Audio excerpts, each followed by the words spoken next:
بسم اللہ الرحمن الرحیم۔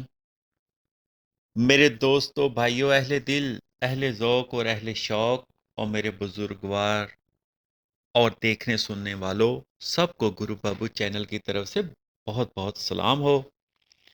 آج ہم مولانا روم کی ایک بہت خوبصورت حکایت آپ کے سامنے لے کے آئے ہیں۔ مولانا روم اس میں مکمل عقل اور آدھے عقل مند اور ایک مکمل انسان اور آدھے انسان کی علامت اور بے وجود مغرور اور بدبخت کی علامت کے بارے میں بیان کریں گے اور سب بتائیں گے کہ یہ ہوتا کیا ہے، ایک عقل مند انسان کیا کرتا ہے، ایک آدھا عقل مند کیا کرتا ہے، اور ایک مکمل انسان اور ایک آدھا انسان اس کی حرکات سے کیسے نشاندہی ہوتی ہے، اور ایک مغرور اور بخت کی کیا علامت ہوتی ہے۔ چلے ہم دیکھتے ہیں مولانا روم کیا فرماتے ہیں۔ مولانا روم فرماتے ہیں، کامل عقل مند وہ ہوتا ہے جو نور باطن حاصل کر لے، وہ دوسروں کا پیشوا بنے اور اپنے نور کا تابع اور پیرو ہو۔ یہ مرتبہ انبیاء کا ہے، اور انبیاء کا فرض ہے کہ وہ اپنے اوپر ایمان لائیں اور اپنی نبوت کی تصدیق کریں۔ نیم عقل وہ ہے جو کسی صاحب نور کو اپنی آنکھ بنا لے اور ہر چیز کو اس کی آنکھ سے دیکھے، ہر معاملے میں اس پر ایسا اعتماد کرے جس طرح ایک اندھا اپنے رہنما پر کرتا ہے۔ وہ تیسرا وہ ہے جو نرا گدھا ہے، جس کو نہ خود نور حاصل ہے اور نہ کسی کو رہنما بنائے، خود غفلت میں غرق ہے اور دوسروں کو رہنما بناتے وقت ذلت محسوس کرتا ہے۔ یہ تیسرا شخص اوہام اور خیالات کی وادیوں میں سرگردہ رہتا ہے، اور اس کو خود تو نور باطل حاصل نہیں ہے اور اتنی عقل بھی نہیں ہے کہ کسی دوسرے سے نور حاصل کر لے۔ اگر کوئی مردہ بن کر اپنے آپ کو کسی عقل مند کے سپرد کر دے تو بھی بام عروج پر پہنچ جائے گا۔ احمد انسان نہ خود زندہ ہے کہ حضرت عیسیٰ کی طرح اس کے دم میں اثر ہو، اور نہ مردہ ہے کہ کسی عیسیٰ نفس کے دم سے زندہ ہو جائے۔ کچا انگور نہ کھانے کے قابل ہے اور نہ اسے شراب بنتی ہے۔ احمق انسان اوہام میں پھنسا رہتا ہے، عاقبت کی فکر نہیں کرتا، پھر ایسے وقت فکر کرتا ہے جب کوئی فائدہ مرتب نہیں ہوتا۔ بے وقت ندامت مفید نہیں ہوتی۔ اس کے بارے میں مولانا روم نے ایک بہت زبردست قسم کی 3 مچھلیوں کی حکایت بیان کی۔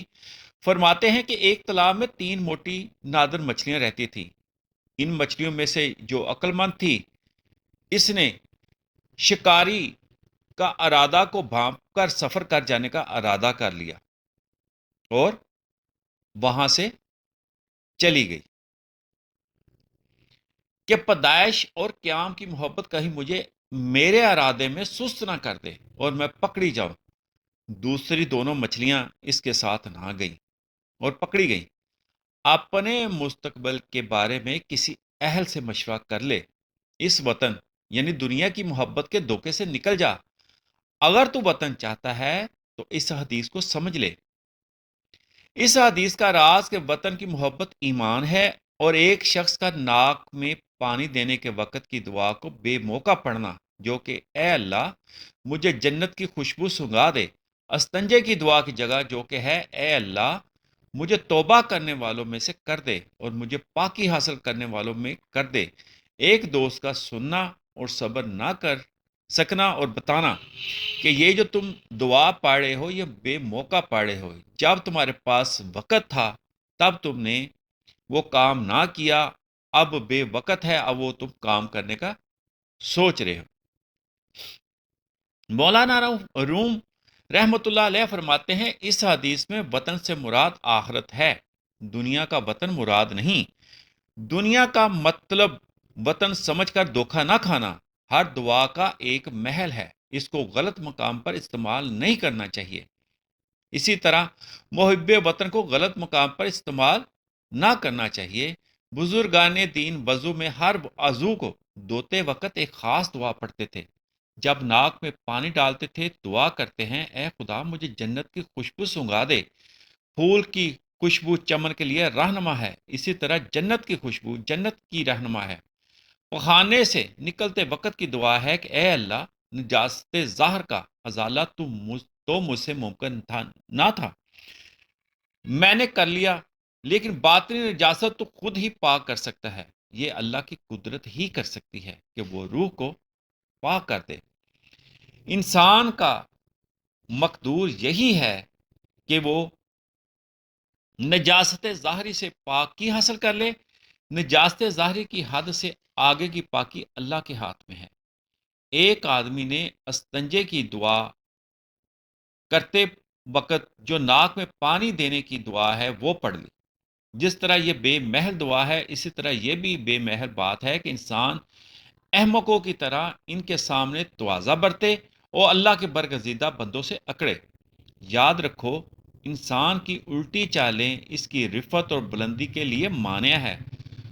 پھول کی خوشبو دماغ کے لیے ہے اور پخانہ کے سوراخ سے جنت کی خوشبو محسوس نہیں ہو سکتی۔ اسی طرح وطن کی محبت درست ہے، لیکن پہلے وطن کو پہچان۔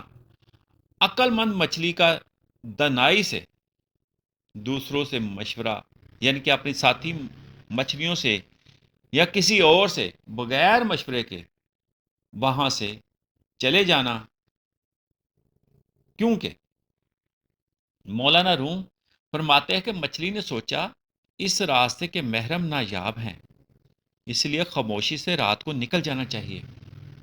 سالوں کو بھی یہی سوچنا چاہیے اور راہ سلوک کی مشکلات کو خود ہی برداشت کرنا چاہیے۔ یہ محدود دنیا چھوڑ کر لامحدود عقبہ اختیار کرنی چاہیے۔ وہ تیزی سے بھاگی، راستے کی تکالیف برداشت کی اور اپنے آپ کو دریائے ناپیدا کنار میں لے جا ڈالا۔ شکاری پیچھے ہو اور پھر غفلت کی نیند سونا بہت بڑی غلطی ہے۔ شکاری جب جال لے کر آئے تو نیم عقل مچھلی کو فکر ہوئی، اس نے سوچا افسوس، میں نے وقت ضائع کیا، اور عقل مند مچھلی کے پیچھے نہ چلی گئی۔ اب بھی مجھے چل دینا چاہیے، گزرا ہوا وقت واپس نہیں آ سکتا، تاکہ اپنی غلطی کی تلافی ہو سکے۔ گزشتہ بات پر افسوس کرنا وقت کو ضائع کرنا ہے اور بے فضول کی باتیں ہیں اور لغو بات ہے۔ ایک شکاری، مولانا روم فرماتے ہیں کہ ایک شکاری نے ایک پرندہ پھانس لیا۔ پرندے نے کہا کہ اگر تم مجھے ذبح کر کے کھا بھی جائے گا تو کیا فائدہ ہوگا؟ تو بہت بڑے بڑے جانور کھا چکا ہے اور ان سے تیرا پیٹ نہیں بھرا، تو مجھے کھا کر تیرا کیا فائدہ ہوگا؟ تو مجھے آزاد کر دے تو میں تجھے 3 نصیحتیں کروں گا۔ میں پہلی نصیحت اس وقت کروں گا جب تم مجھے ہاتھ میں پکڑے گا، دوسری اس وقت کروں گا جب تم مجھے چھوڑ دے گا، اور تیسری اس وقت کروں گا جب میں درخت پر جا بیٹھوں گا۔ تیرے ہاتھ میں جو نصیحت کرنی ہے وہ یہ ہے کہ اگر کوئی تجھے ناممکن اور محال بات کہے تو اس پر یقین نہ کرنا۔ جس کے بعد پرندے نے کہا، میرے پوٹے میں ایک نادر موتی ہے جو 3 تولے کا ہے۔ اگر تم مجھے ذبح کرتا تو یہ موتی تیری دولت ہوتا، چونکہ تیرا مقدر نہیں ہے اس لیے وہ موتی تیرے ہاتھ نہ آیا۔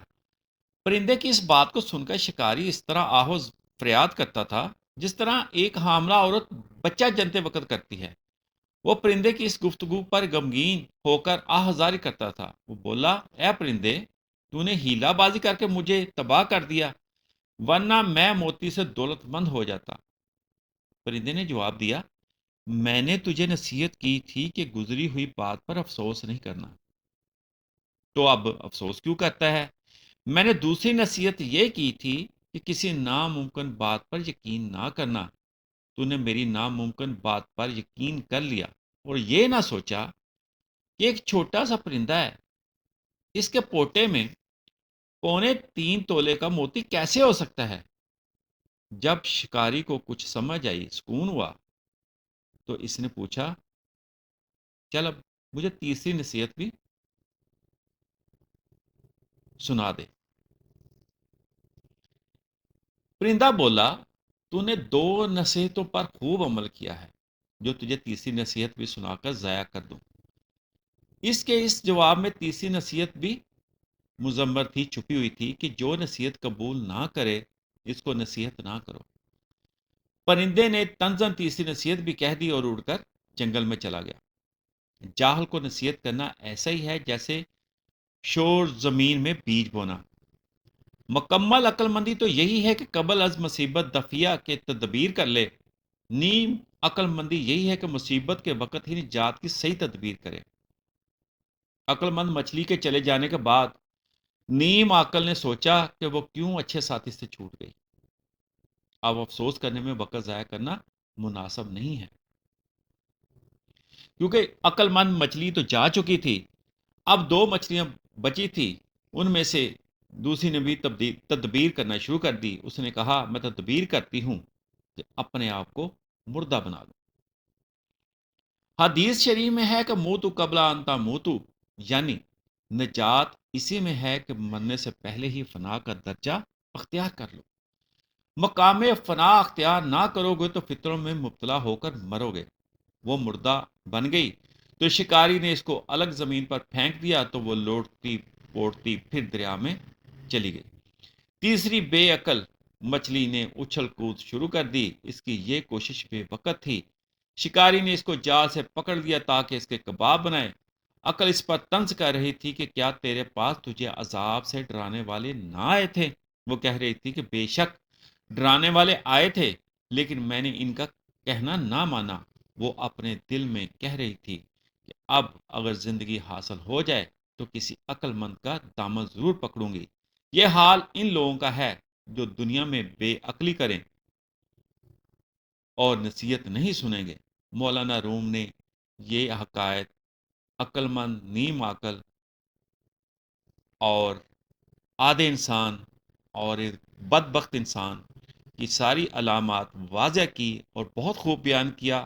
اللہ ہمیں کسی رہنما کا ساتھ اپنانے کی ہمت عطا کرے، عقیدہ عطا فرمائے، تاکہ ہم اس دنیا کے جنگل سے نکل کر اپنے حقیقی مقام کی طرف چلے جائیں۔